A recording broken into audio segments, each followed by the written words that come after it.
every time, whether he's talking to Draymond or joining a Twitter Spaces or doing a random podcast, just so willing to discuss, debate, go back and forth with folks, even if he contradicts himself and it's like, wait, you used to say this, now you say that.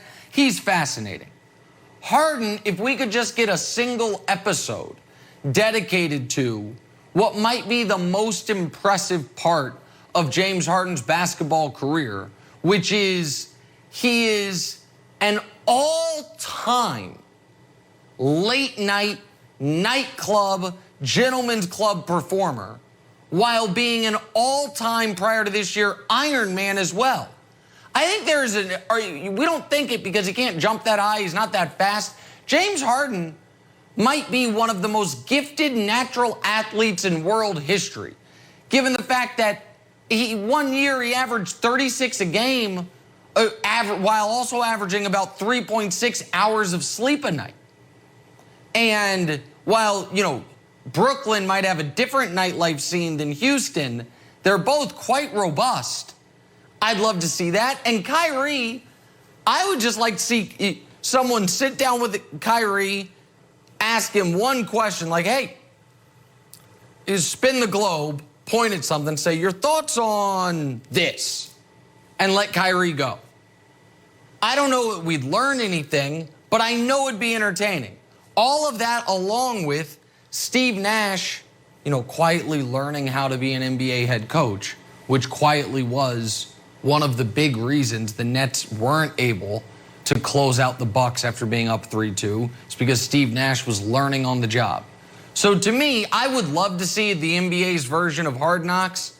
If it could happen, I don't know if we could be involved at FS1. We obviously don't have any NBA games. Maybe this could be an entry point for us. We have some great original programming, department. I don't know how it would work, but it's the Nets and then everybody else. The way the whole world has the Nets as a title favorite, the whole world except for me, I suppose, that's the level favorite I have the Nets of who should be on Hard Knocks. It's the Nets, a massive, massive gulf, and then I suppose the Lakers or the Bucks, but none of those teams would be as intriguing as Brooklyn would be. So that's obviously the answer. Here's Alex with the news. No. Turn on the news. Violated COVID protocols, so slap on the wrist, and he has to miss some time. And it opened the door for one Mac Jones to potentially be the starting quarterback. Now, Cam did practice today. There were varying reports about who looked how during that practice, and we'll get those as they filter in throughout the afternoon. But here's the situation.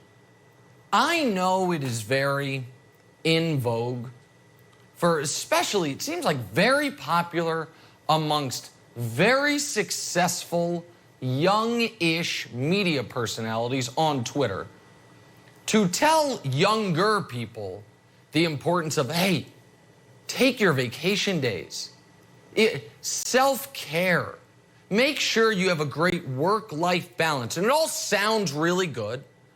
And then if you ask those highly successful professionals well into their career, what was the beginning of your career like? Oh, didn't take a vacation for 3 years.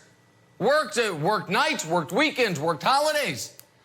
My opportunities were when the established, veterans, if you will, of my field were off. I mean, me personally, I was the weekend radio guy making $8 an hour in Kansas City, and I'll never forget it. Two great guys, the old Neil and Marty, great guys, not the greatest radio show. They took an extended vacation.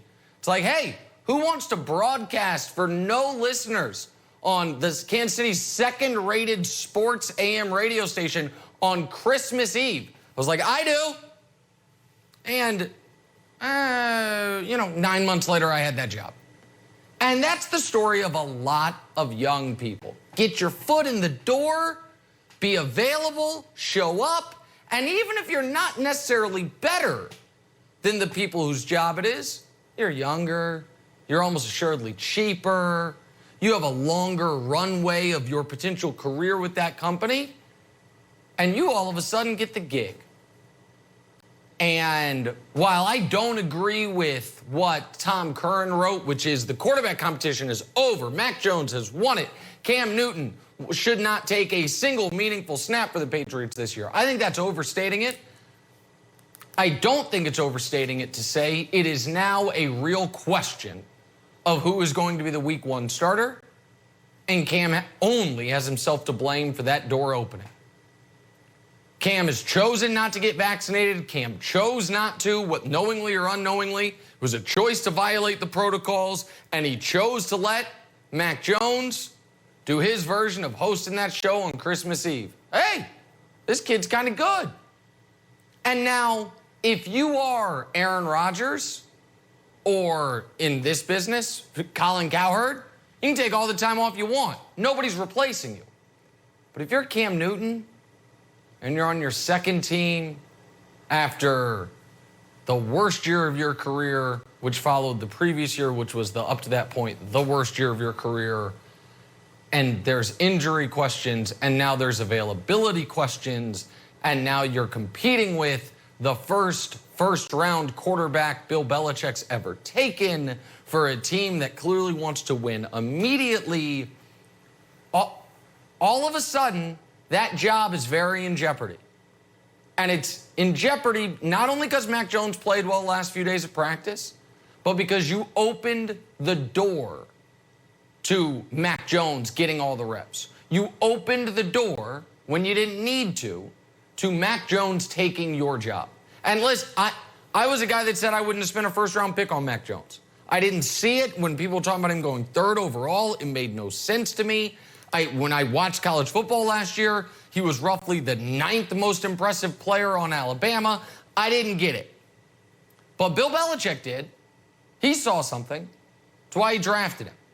And if you don't think the Patriots, all things being equal, would prefer to go with the cheaper, younger player on a 5-year deal versus the older, slightly more expensive player on a 1-year deal, you're crazy. And so do I still think Cam is likely the week 1 starter? Yeah. If I give me even money on either side, I'd bet Cam. But do I think Cam is at this point likely the week 8 starter? I do not.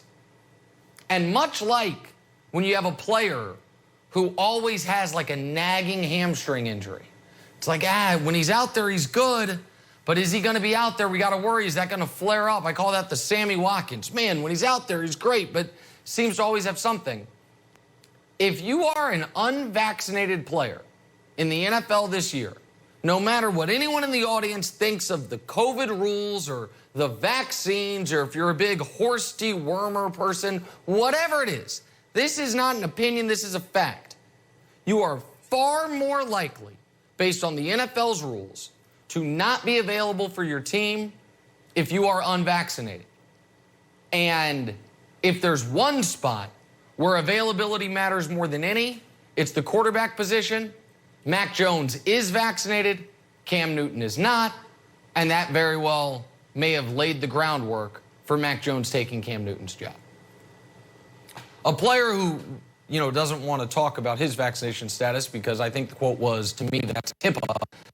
One, Dak Prescott. Dak Prescott reportedly looks very good at the latest is 7-on-7 with the Dallas Cowboys and is on track to obviously start week 1